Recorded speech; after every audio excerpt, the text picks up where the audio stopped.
¿Cómo estás, Santiago? Buenas tardes. Bueno, realmente el tema da para hablar varias horas, ¿no? Ujú. Porque fue muy interesante escuchar todo, digamos, la puesta en escena, ¿no? De la asunción de Trump, el discurso oficial y qué hay detrás del discurso oficial, pero es muy interesante para ver. Creo que se inicia una nueva etapa en materia, digamos, de política exterior, de política económica y cómo queda Argentina en este contexto, ¿no? Por un lado, creo que es un mensaje importante ver la imagen de los tres dueños de varias de las grandes empresas tecnológicas en la asunción, como Zuckerberg, dueño de Meta, Musk, dueño de varias compañías, entre ellas X, Jeff Bezos, entre otros. Y más allá del papel al que vamos a referirnos en un ratito, que va a tener Musk involucrado en lo que se llama Dodge, ¿no? El departamento de achicamiento del gasto del Estado, ¿no? Y por el lado de América Latina también interesante ver la presencia, bueno, del presidente argentino Milei, del presidente de El Salvador y la presencia europea de la italiana Giorgia Meloni, ¿no? Y esto nos da un sesgo claramente de las ideas que todos conocemos en lo que tiene que ver con el pensamiento de Trump, que yo veo algunas diferencias interesantes respecto de Milei, eh, porque vemos un fuerte discurso nacionalista, ¿no? En el caso de Claro. Trump, con puntos en común, con intersecciones, pero digamos que es como que, digamos, va a marcar un poco el terreno frente a lo que es la posición china, la posición rusa, en algunos de los puntos del discurso sobre el que vamos a conversar en un ratito. Cuando hablamos de Latinoamérica, dejó bien claro Donald Trump que no necesita Latinoamérica, que Latinoamérica necesita a los Estados Unidos. ¿Qué te pasó a vos cuando escuchabas esa frase? Porque claro, ¿en qué lo necesitamos? ¿En una ayuda financiera a través del Fondo Monetario Internacional? ¿O va a haber algún tipo de comercio diferente con la Argentina? Bueno, en el caso específico del vínculo con Argentina, el interés presidencial tiene que ver con dos puntos fundamentales. Uno es el que ya conocemos, que es la cercanía al presidente Trump que habilite a un fondo monetario con una cristalina Georgieva sonriente a los fondos que necesita la Argentina para eventualmente salir del cepo, por un lado. Y por el otro, un tema que genera preguntas, que es de lo que se ha hablado públicamente, que es un eventual acuerdo de libre comercio con los Estados Unidos, ¿no? Que como hemos charlado otras veces, Argentina como país miembro del Mercosur no podría firmar un acuerdo bilateral con Estados Unidos, debería hacerlo en bloque. Es posible que se le encuentre algún tipo de modificación semántica o estética para que se firme un acuerdo que no tenga que ver con los temas arancelarios, no arancelarios Ujú. que toca el Mercosur. Tal vez por ese lado puede ir la cuestión, ¿no? Porque el éxito del presidente argentino sería mostrar que se firmó el acuerdo bilateral, pero evidentemente no sería compatible un acuerdo de libre comercio con Mercosur, salvo que Argentina saque los pies del plato de Mercosur con todas las consecuencias que esto implicaría, ¿no? Eso te Perder a su preguntaría, presidente. eso te pregunto, ¿qué pasa si Argentina se va del Mercosur, entendiendo que la única forma de comercializar con los Estados Unidos es no teniendo ese acuerdo con el resto de los países, países que no fueron invitados a la asunción del presidente Donald Trump?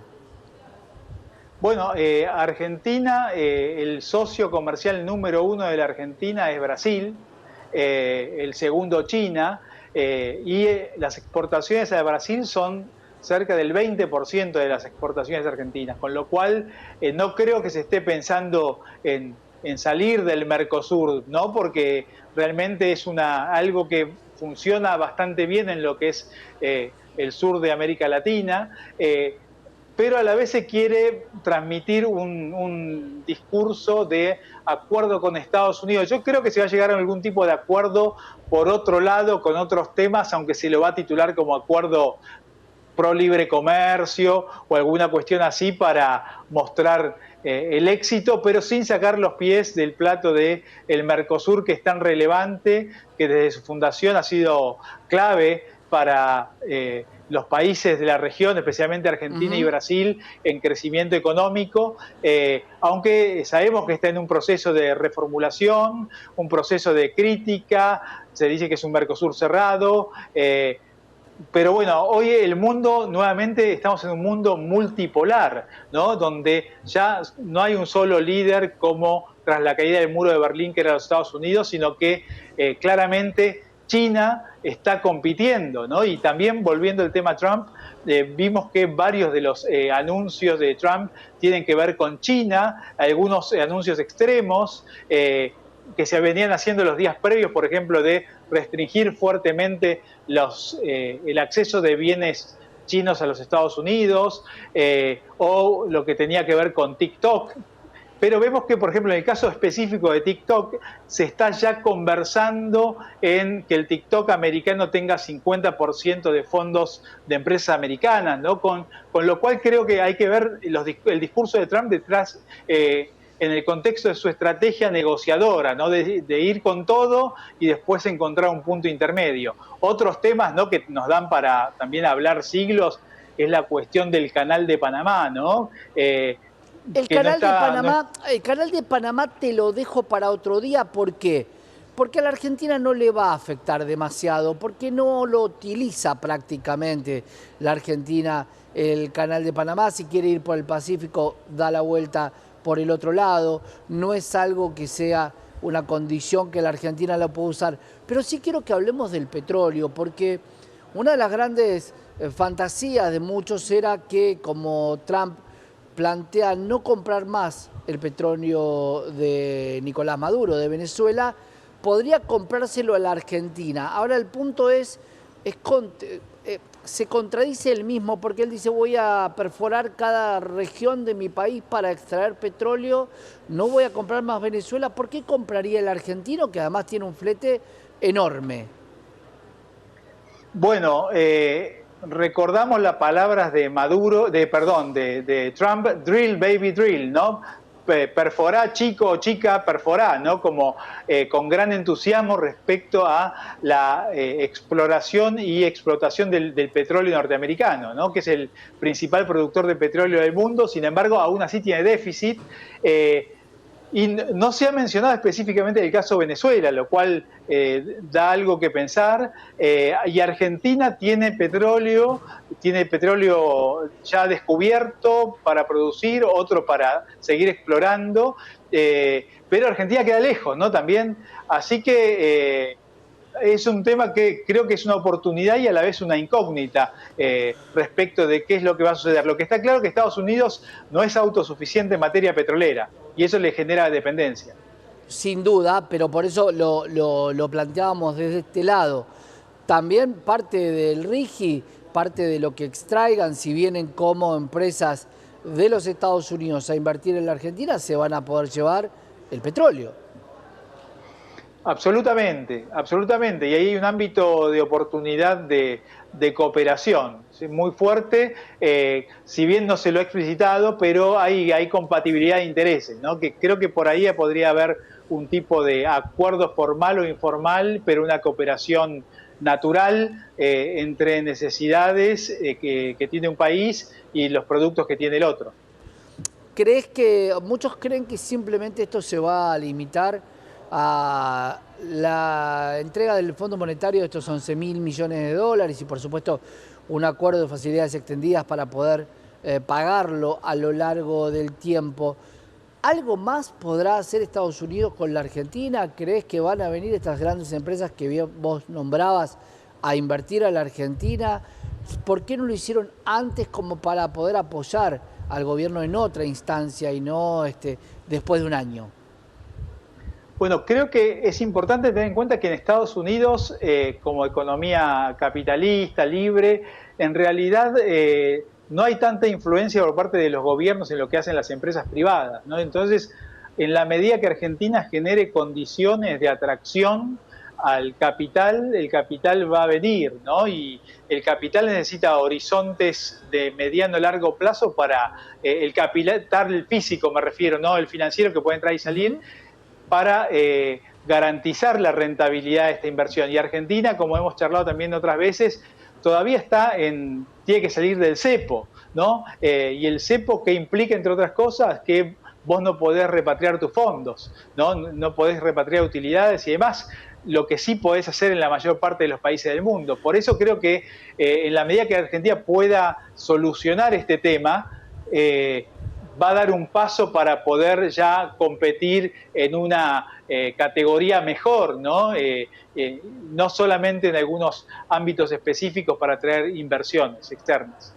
¿Qué pasa con los fondos del exterior? Más allá de los fondos que tienen que ver con los organismos internacionales de crédito, pero sí de los otros fondos que en algún momento habían llegado a la Argentina. En su momento fue BlackRock, en su momento fueron fondos que invertían y que podían traer inversiones a la Argentina.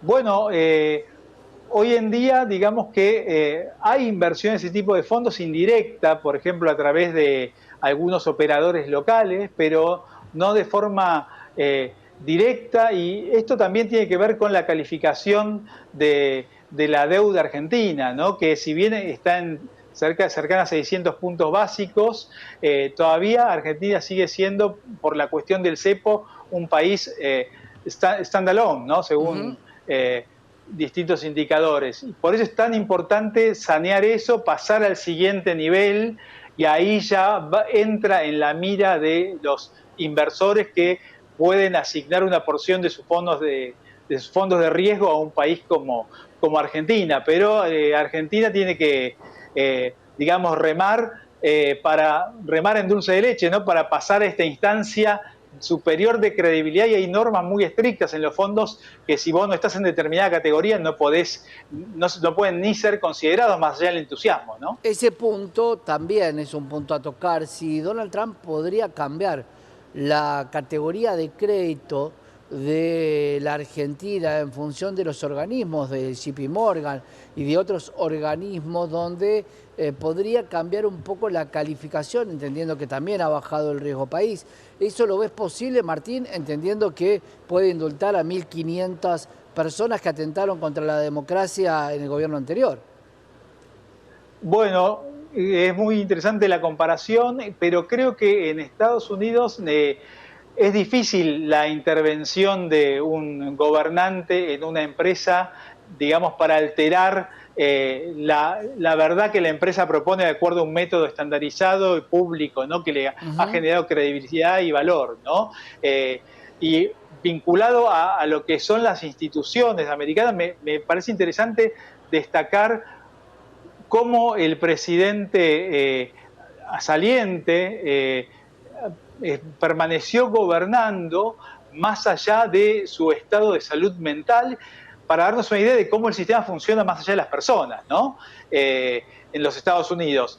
Entonces, esto nos da una idea de la independencia de las instituciones, de las personas, por más que, como sabemos y lo hemos visto en la administración anterior y en elecciones anteriores, los deseos de injerencia de Trump muchas veces por modificar las instituciones existen, y la sociedad americana lo vivió, y Ujú. esto ha avanzado en distintos ámbitos judiciales, ¿no? Pero no creo que sea posible una injerencia directa para obligar a empresas a invertir en un país que no es rentable o seguro, o seguro según la evaluación de las propias empresas. Para cerrar, te pregunto, ¿crees que los tribunales de Nueva York serán un poquito más benevolentes con la Argentina?